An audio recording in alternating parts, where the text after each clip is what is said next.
Doomfist, formerly a damage hero, now reworked into a tank. His base health has been increased from 250 to 450. He still gets shields when he hits enemies with abilities. His primary fire got some number changes and a faster regen. His secondary fire, Rocket Punch, deals about half the damage it used to, but it now charges faster and it can hit multiple enemies at the same time. Moving on to his next ability, we have Seismic Slam. Same name, but works differently. Previously, this ability only functioned to reach targets on the same level or lower than yours. Now, it works like an arc, meaning he now has a vertical movement option. When you land, it works similar to old Slam in the sense that it travels out like a cone, but now instead of knocking enemies up, it leaves a slow effect for a few seconds. In Overwatch 1, Doomfist has this ability called Uppercut. In Overwatch 2, that's gone. He now has an ability called Power Block, which essentially reduces all incoming damage by 90%. The reason why it has power in the name is because once a threshold of damage is absorbed, his fist becomes powered, allowing his next punch to go further and deal 50% more damage. Worth noting that powering the fist resets the Rocket Punch cooldown. But it's not as OP as you think it is because Doomfist can still be stunned, even when blocking. Lastly, Doom's ultimate, known as Meteor Strike.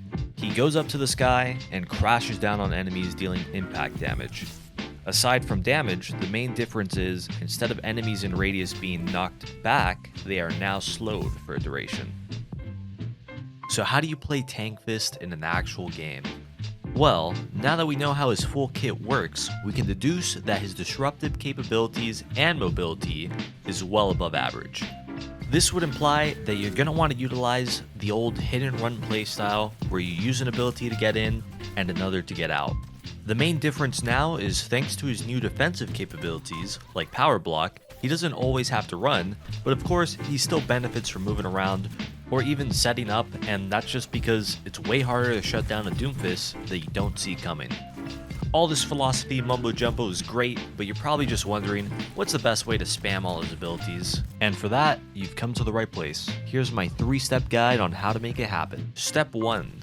Load into a game. Step 2. Abuse mobility to leave spawn and get set up somewhere. And step 3. Answer this yes or no question. Is someone alone? If yes, then slam first 80% of the time. It's easy to hit, and the slow effect makes follow-up even easier. If there's nobody alone, then most of the time you'll want to punch in, block if needed, and slam out if needed. If you're mostly getting ignored when you punch in, then you can double down with a slam and basically just keep pumping out damage until you're low, or Power Block gets forced out.